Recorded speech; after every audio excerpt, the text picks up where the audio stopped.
One Zambia, one nation. Hello and welcome to the main news. My name is Condolences live from our Lusaka studios here at ZNBC. My sign language interpreter is Pastor Samson Mutale. The headlines. President Edgar Lungu says SADC and the international community have a duty to ensure that the will of the people of the Democratic Republic of Congo is not manipulated by anyone.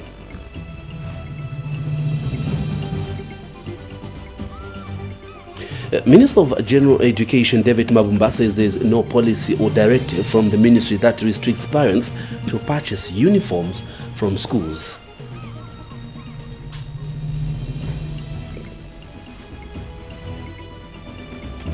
And the late former Independent Broadcasting Authority Board Chairperson Brigadier General Justin Mutale has been put to rest at Lusaka's Leopards Hill Memorial Park.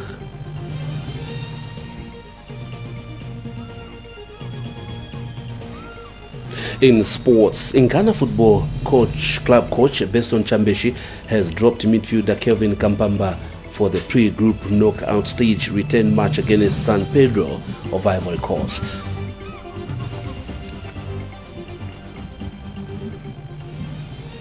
And now the news in detail.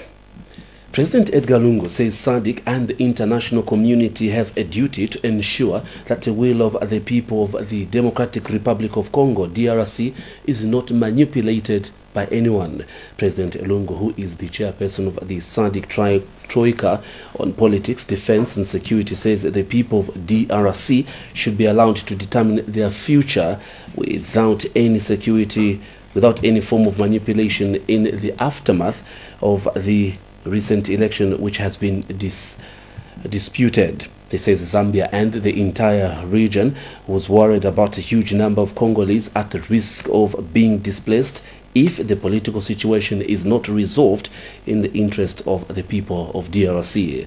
President Lungu was speaking in an interview with ZNBC News at Sheraton Hotel in Addis Ababa, Ethiopia, ahead of tomorrow's AU SADC Great Lakes Hazel Street Summit. The summit has been called to discuss the situation in DRC following a disputed election. President Lungu said the AU chairperson Paul Kagame, who is also the president of Rwanda, called for the summit with other regional groups to discuss the DRC situation. He said it is pleasing that the political standoff has attracted the attention of the international community, including the USA. President Lungu says it's important that the DRC situation is handled with a common approach to ensure that the will of the people prevails. The president is accompanied by Foreign Affairs Minister Joe Malanji. He was received by Zambia's ambassador to Ethiopia, Susan Sikaneta, and officials from the Ethiopian government. And President Lungu has sent a message of condolences to his counterparts, Kenyan President Uhuru Kenyatta, over the death of 14 people in yesterday's terror attack that rocked Nairobi. President Lungu, however, says he's happy that 19-hour siege at the Dusit complex is over and all terrorists have been eliminated. He has since praised the courage and professionalism of the Kenyan security services, which carried out the operation and managed to rescue more than 700 people from the hotel complex.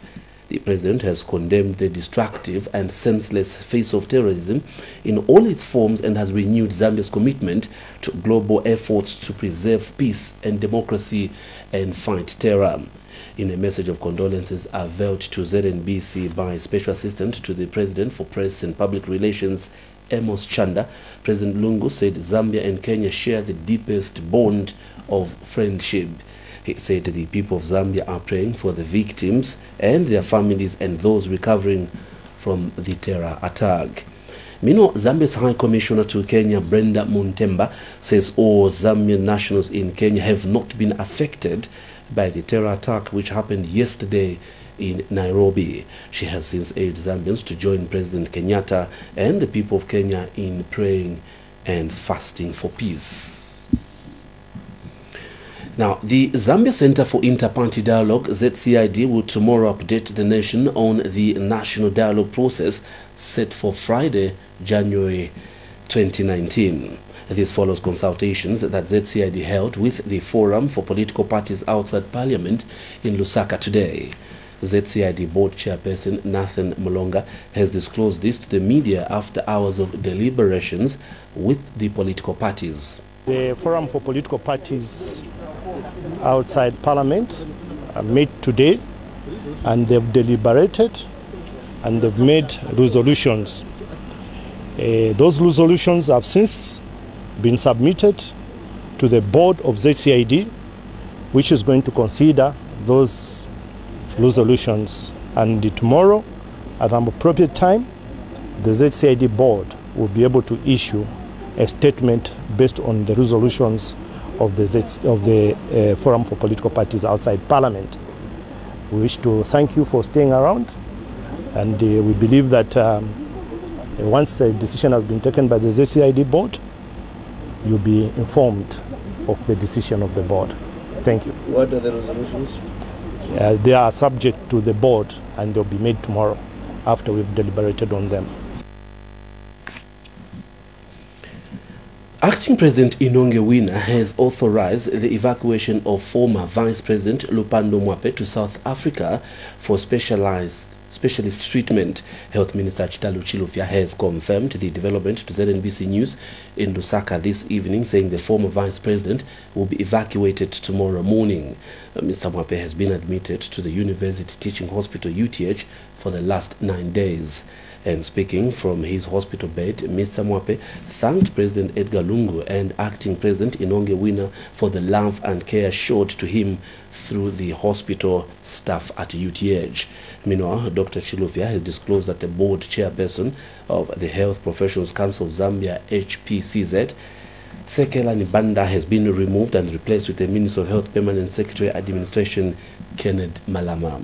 Dr. Chilufya also says the Minister of Health, acting through the Civil Service Commission, has further recalled from secondment HPCZ Registrar Dr. Aaron Mjajati and redeployed him to Ndola Central Hospital.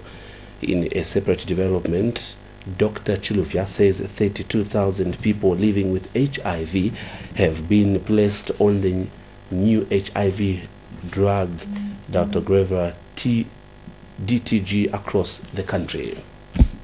Zambia, in aligning to the World Health Organization protocol for treatment of HIV/AIDS, changed the treatment protocols to introduce the dolutegravir-based regimen, and we started the transition, and as we speak we have transitioned 32,000. We have 32,000 patients on the new ART regimen. The transition started with UTH, where we had, out of the 9,000 patients we had there, to 7,000, between 7,000 and 8,000 transitioned successfully. Then we moved to higher volume sites on the Copper Belt and in other parts of the country. The Patriotic Front Deputy Secretary General Mumbi Piwi has urged youths in Sesheke district to resist attempts to be used as tools of violence.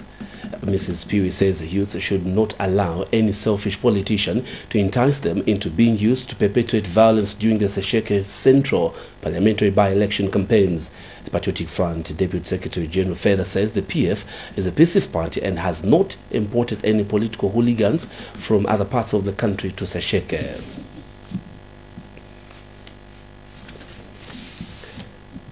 The Felix Mutale Movement for a Multi-Party Democracy MMD faction has asked the Constitutional Court to endorse its 2016 party convention.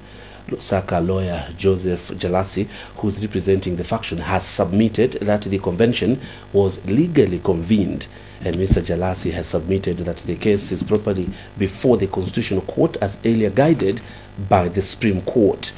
But another Lusaka lawyer, G. Madaika, submitted that the action by the Felix Mutale-led MMD to take the matter before the Constitutional Court amounts to forum shopping.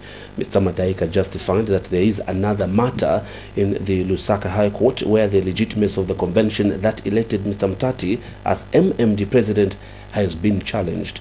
This is in a matter where Nevas Mumba-led MMD has challenged the legality of the 2016 convention organized by the Felix Mutale team. The Constitutional Court has reserved January 25th, 2019 for ruling in a matter. The Minister of General Education says it's not mandatory for parents or guardians to purchase uniforms from schools where their children and dependents have been accepted. Minister of General Education David Mabumba says there is no policy or directive from the ministry that restricts parents to purchase uniforms from schools.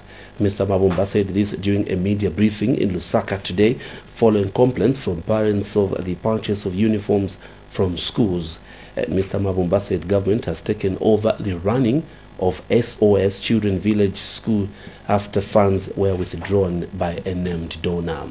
Some of the parents have been complaining that some of the schools are making it mandatory for them, for their child to be given an acceptance letter with some maybe condition that the school uniforms must be purchased from the respective schools.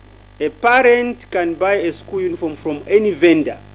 If they choose, they can buy from the school, they can buy from PEP, they can buy from any shop in Kamwala, as long as that school uniform they are buying meets the requirements prescribed by the school. If it is navy blue, let it be navy blue. But there is no policy or no instruction or no directive from the ministry that school uniforms should be a mandatory process. You're watching the main news, and just now we take our first commercial break. We'll be back on the other side with more stories. Keep watching. Thank you so much for still staying with us. We now continue with the news. Finance Minister Margaret Mwanakatwe has directed officials in her ministry to implement a well-structured engagement strategy plan in preparation for the visit by a staff team from the International Monetary Fund, IMF. The IMF team is expected in Zambia before the end of the current fiscal quarter to assess economic and financial developments and discuss the country's economic and financial policies with government and the central bank officials. Mrs. Mwanakatwe says it's important that the Ministry of Finance improves its service delivery levels to enable it meet set targets by government in the Economic Stabilization and Growth Program and the 2019 national budget. Mrs. Mwanakatwe has directed the Budget and Economic Affairs Division to continue overseeing the policy engagement and consultation process with stakeholders such as mine houses. She has since called for finalization of a white paper and draft legislation for the Goods and Services Tax GST scheduled to come into effect on the 1st of April 2019. The minister was speaking during a senior management annual visioning and milestone setting seminar on economic policy, fiscal affairs and financial management held at the ministry's headquarters in Lusaka. This is according to a statement issued to ZNBC News in Lusaka today by Minister of Finance spokesperson Chileshe Kandeta. Mines Minister Richard Musukwa has directed Nkana Alloy and Chapamo, the two companies conducting operations at the Black Mountain in Kitwe, to immediately resolve and respect the boundaries. Mr. Musukwa says that the technical team at the Ministry of Mines will on Monday conduct a survey and put beacons that will distinctively separate the two sides. He was speaking in Kitwe when he visited the Black Mountain after he received complaints from Nkana Alloy, who alleged that the Chapamo has gone beyond its boundary at the Black Mountain. Here is a report. From a distance, it looks like any ordinary mountain, which is not the case. This is the famous Black Mountain, and beneath it lies a fortune of mineral waste material dumped here decades ago by the defunct ZCCM. And according to Nkana Alloy, the mining firm with 90% of mining rights, the materials at the ore-rich Black Mountain contains over 90% copper deposits. find the Bonda. Where is Bonda? So before Bonda is disappeared, I lose more much material. So what happened? Where is Bonda before I have Bonda? This explains why the two parties operating here are bickering. This has not pleased the minister in charge of mines. Ghana Alloy have complained that you have gone beyond the boundary. My team is coming to verify the boundary.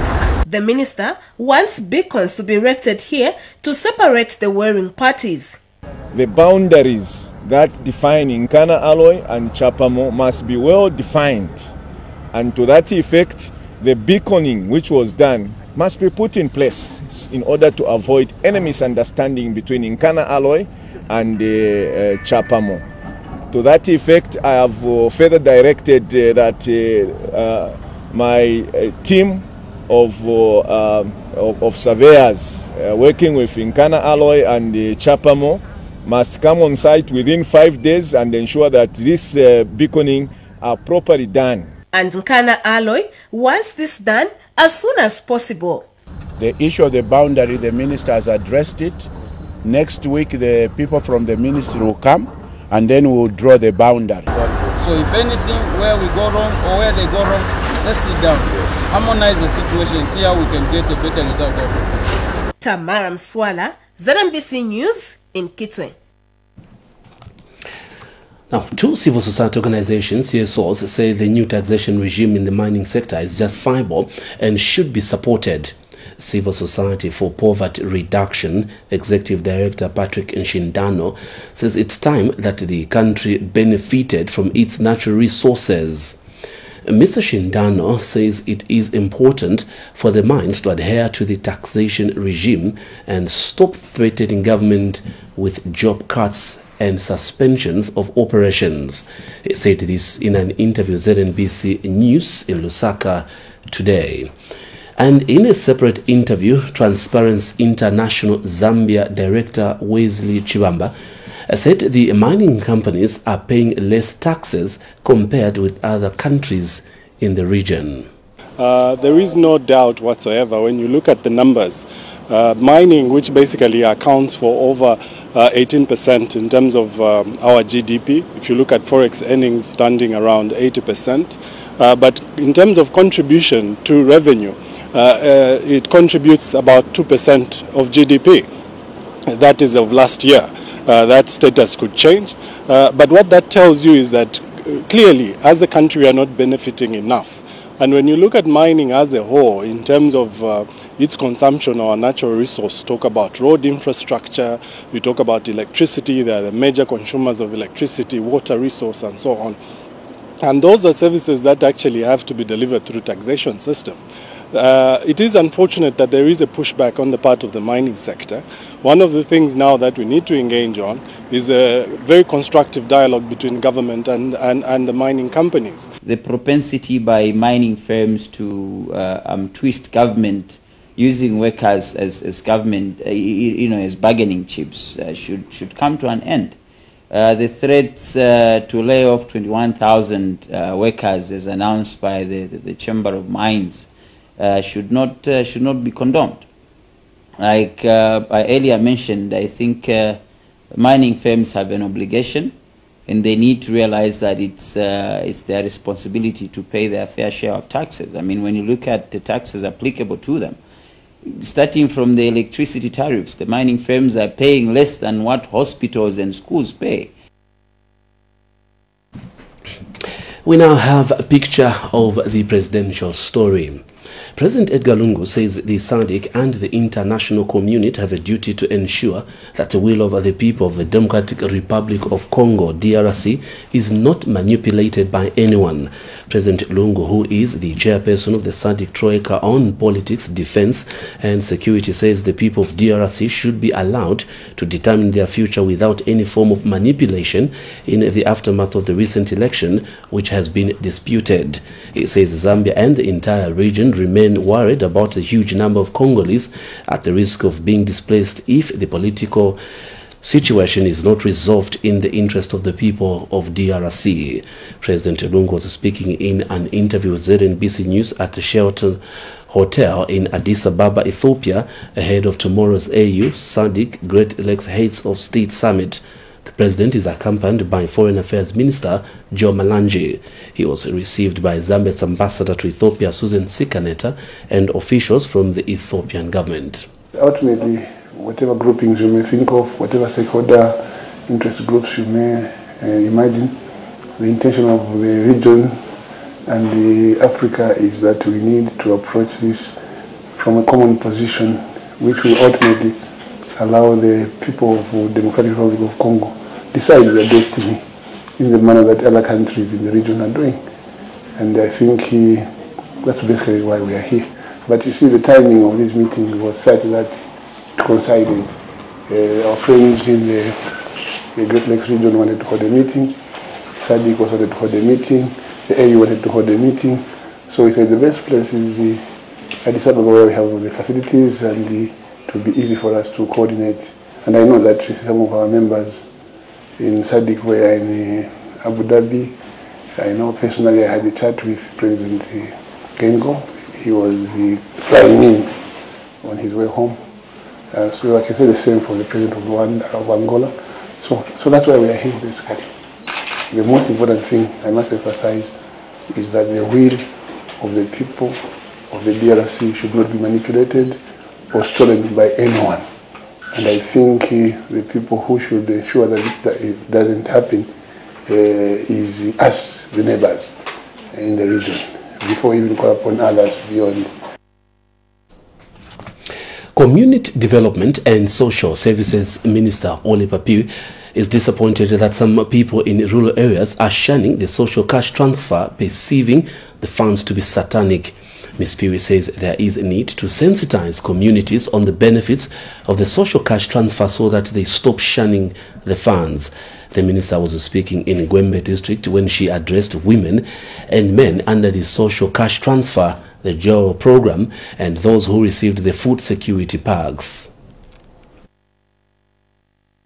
As you are aware, our able president, Mr. Edgar Chagwa, he really wants to work with the vulnerable people. As you know that if the president works alone, there is nothing which can happen, or what he wants is not to leave anyone behind. As the government, we are looking forward to uplift the livelihood of the women.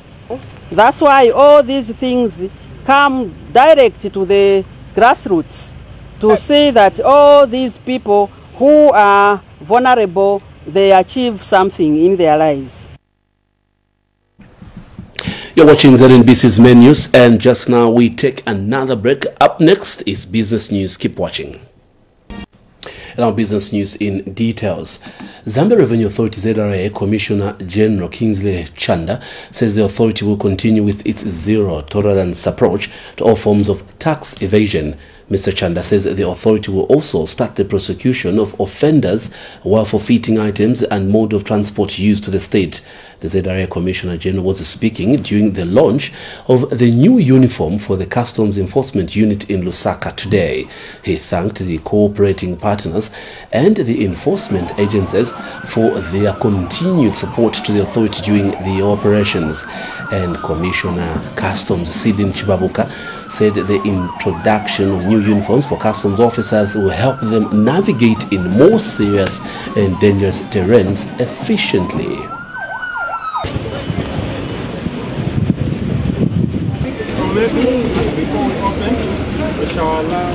Smuggling is not just an issue of revenues, but also a serious security threat.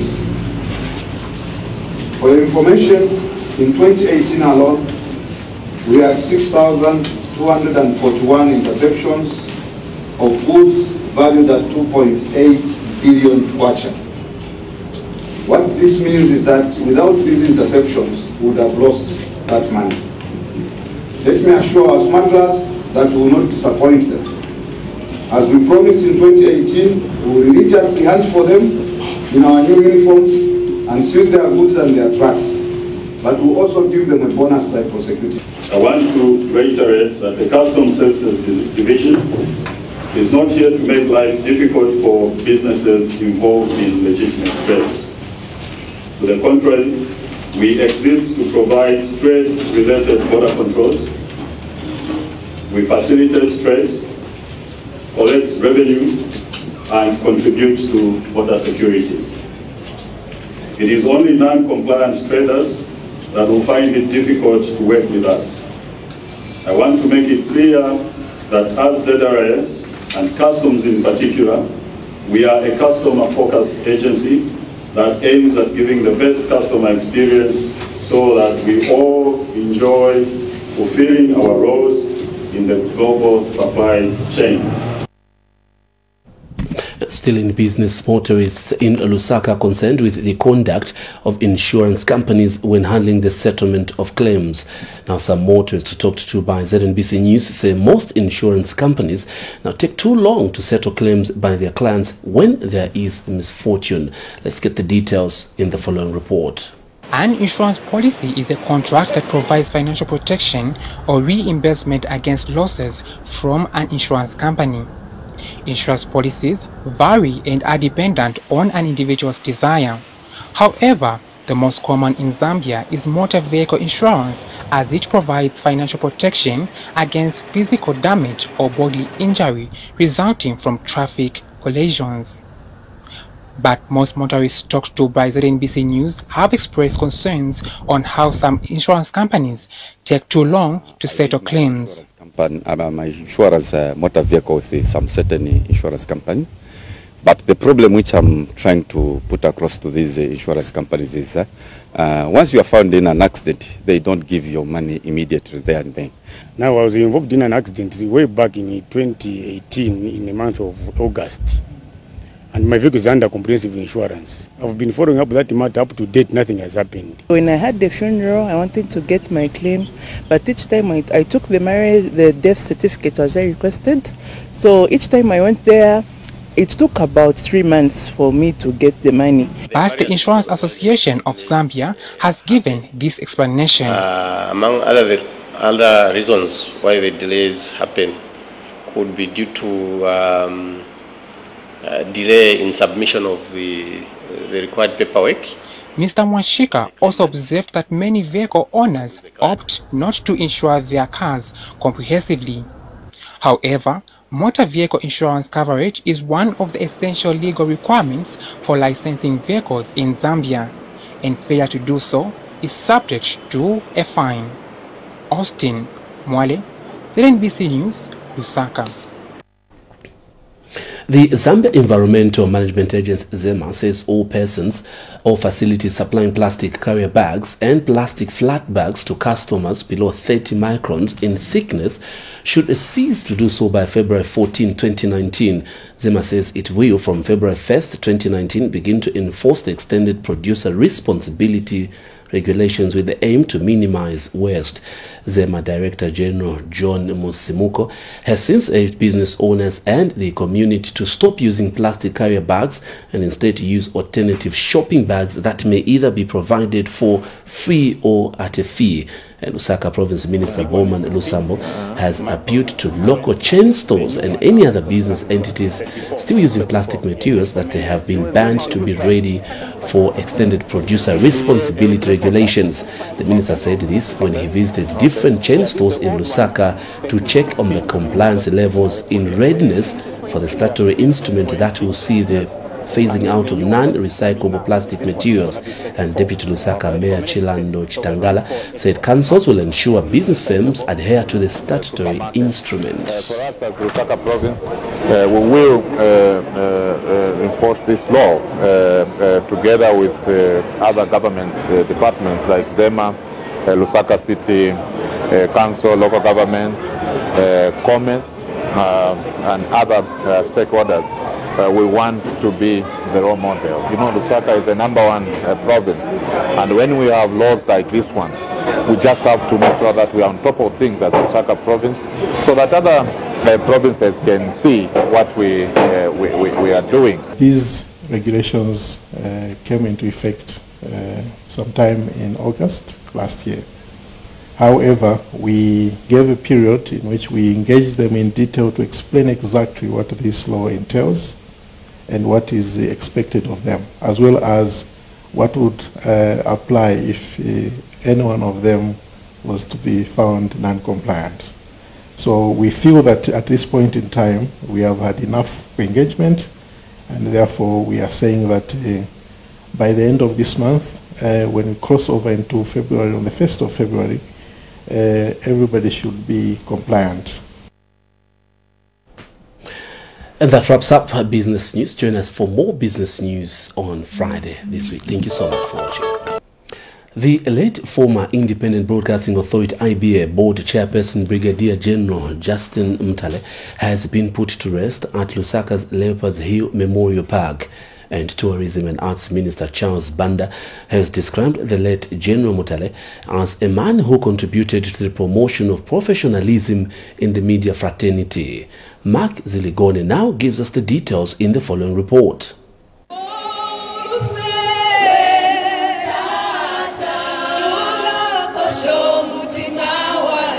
A somber send-off for former Independent Broadcasting Authority IBA Board Chairperson Brigadier General Justin Mutale. Several people, including senior government officials, gathered at the Cathedral of the Holy Cross to pay their last respects to the former and first IBA Board Chairperson. IBA representative Everton Banda described the death of General Mutale as a huge loss to the media fraternity. We remember the General as a smart, jovial, and confident man. We remember him for his selfless and good leadership and commitment to the ideals of IBA. The widow, Dr. Leah Mutale, said her husband was a God-fearing man who united the family. He was a great father, a great priest. He led all of us in the right direction. He pointed us to God. No matter the problem in the house, he will always say, the Bible has an answer. My children, my wife, come, let us pray. And speaking to ZNBC News, Minister of Tourism and Arts Charles Banda described General Mutale as a promoter of professionalism in the media industry. He held the board together very well and gave a very, very good direction to the IBA as an institution. So I think all in all, we should continue from there. As the media, the principle is responsibility. General Mutale died on January 13, 2019 after an illness. Mark Ziligone, ZNBC News, Lusaka.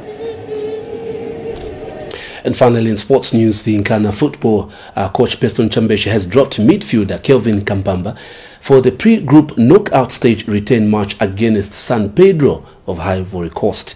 Chambeshi, who substituted Kampamba in the first half of the first leg, left out the attacking midfielder as a disciplinary measure. The midfielder last Saturday snapped Chambeshi's handshake after being substituted, signaling his displeasure at the decision. However, Kampamba has apologized to the coach and the Nkana fans for his behavior, saying he regrets his actions and has learned from it. Meanwhile, Nkana veteran defender Joseph Musonda says the return match will be tough. This game is not easy. I know Africa, I know West Africa. Sometimes you find maybe they don't welcome you, and so I'm just telling my fellow players so that we have to be strong, because it won't be easy game we are going to play that side. But I think we've got enough players, and the young players, they are strong and they are skillful. Just want to encourage them so that we can go and work. And that sporting item wraps up the news, but before we go, let's take a quick look at the stories that made headlines. President Edgar Lungu says SADC and the international community have a duty to ensure that the will of the people of the Democratic Republic of Congo is not manipulated by anyone.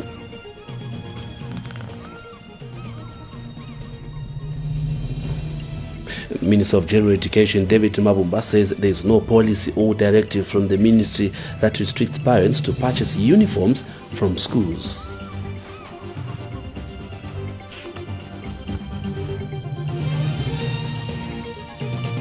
The late former Independent Broadcasting Authority Board Chairperson Brigadier General Justin Mutale has been put to rest at Lusaka's Leopards Hill Memorial Park.